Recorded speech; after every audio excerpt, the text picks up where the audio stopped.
Bro Lavanya Tripathi Varun Tej ఆ మధ్యన ఎప్పుడో ఒక ఇది పెట్టారు బేబీ వస్తుందని చెప్పి. సో మరి ఆల్రెడీ మంచి శిశువు కూడా జన్మనిచ్చారని చెప్తున్నారు. అది మగబిడ్డ ఆడబిడ్డ అసలు ఏంటి సస్పెన్స్? అయితే ఇప్పుడు సోషల్ మీడియాలో ఎక్కడ చూసినా కూడా దీని గురించి చర్చ నడుస్తుంది. లావణ్య త్రిపాఠి వరుణ్ తేజ్ ఇద్దరు కూడా ఒక పండంటి మగబిడ్డకు జన్మనిచ్చారు అని చెప్పేసి అండ్ మెగా ఫ్యామిలీకి మరొక వారసుడు వచ్చాడని చెప్పేసి మెగా ఫ్యాన్స్ అందరూ కూడా ఈ యొక్క విషయాన్ని షేర్ చేస్తున్నారు. చాలా సరదాగా అంటే ఎంతో హ్యాపీగా ఉన్నారని చెప్పేసి కూడా మాట్లాడుకుంటున్నారు.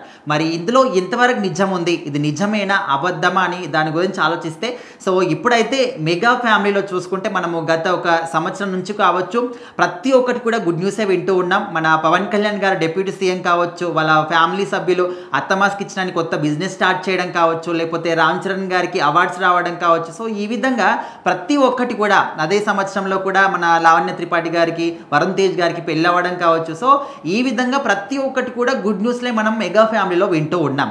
ముఖ్యంగా క్లీంకార పుట్టిన తర్వాత, క్లీంకార ఒక మహాలక్ష్మి లాగా ఇంట్లో అడుగుపెట్టిన తర్వాత ఇంట్లో ప్రతి ఒక్కటి కూడా శుభమే జరుగుతుందని కూడా చాలామంది అనుకున్నారు. అయితే ఇప్పుడు ఏంటంటే నిజంగానే లావణ్య త్రిపాఠికి పండంటి మగబిడ్డ పుట్టాడా అంటే ఇది ఒక పెద్ద ఫేక్ న్యూస్ అనమాట. అయితే రీసెంట్గానే మనం చూసాం వాళ్ళిద్దరు కూడా చిన్న షూస్ పెట్టేసి కమింగ్ సూన్ బేబీ అనే విధంగా ఒక సింబల్ అయితే ఇచ్చారు. దాన్ని బట్టి లావణ్య గారు ప్రెగ్నెంట్ అని అందరికీ తెలిసిందే.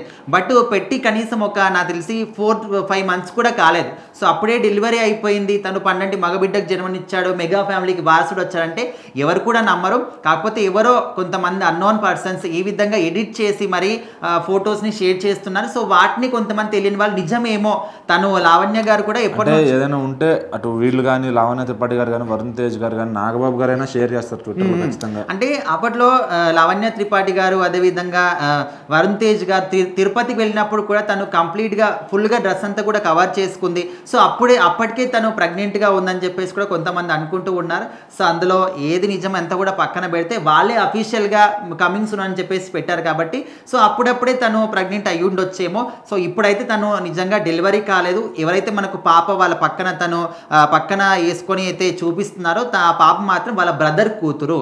సో ఆ బ్రదర్ యొక్క పాపని తను ఫోటోగా తీసి ఆ విధంగా షేర్ చేసుకున్నారు. సో దాన్ని ఇక్కడ వరుణ్ తేజ్ లావణ్య పక్కన పెట్టేసి సో ఇక్కడ మెగా ఫ్యామిలీకి వారసుడు వచ్చాడు అండ్ ఇంకొక మగబిడ్డకు జన్మనిచ్చారు లావణ్య త్రిపాఠి గారు అని చెప్పేసి అనుకుంటూ ఉన్నారు. సో ఇదంతా కూడా ఫేక్ న్యూస్. జస్ట్ ఎవరైతే ఈ విధంగా చెప్తారో సో చూసే వాళ్ళు కావచ్చు లేకపోతే చేసే వాళ్ళు కావచ్చు నిజమేంటి అబద్ధం ఏంటని తెలుసుకొని దాని గురించి కంప్లీట్గా సమాచారం ఏంటని తెలుసుకొని ఈ విధంగా ఫేక్ న్యూస్లో స్ప్రెడ్ చేయడం అసలు కరెక్ట్ కాదు. అండ్ వాళ్ళకు కూడా కొన్ని ఎమోషన్స్ ఉంటాయి, వాళ్ళ ఫ్యామిలీ సభ్యులు కూడా అంటే వీళ్ళందరూ కూడా సెలబ్రిటీస్ కావచ్చు వాటిని లైట్గా తీసుకుని ఉండొచ్చు. బట్ వాళ్ళకు ఉన్నటువంటి పేరెంట్స్ అందరూ కూడా దీన్ని సీరియస్గా తీసుకుంటారు. సో అందుకోసమని సెలబ్రిటీస్ గురించి కావచ్చు వాళ్ళ గురించి ఏదైనా ఒక ఫేక్ న్యూస్ స్ప్రెడ్ చేసే ముందు ఒకసారి ఆలోచిస్తే బాగుంటుందని చెప్పేసి కూడా ఫ్యాన్స్ అందరూ సజెషన్స్ ఇస్తూ ఉన్నారు.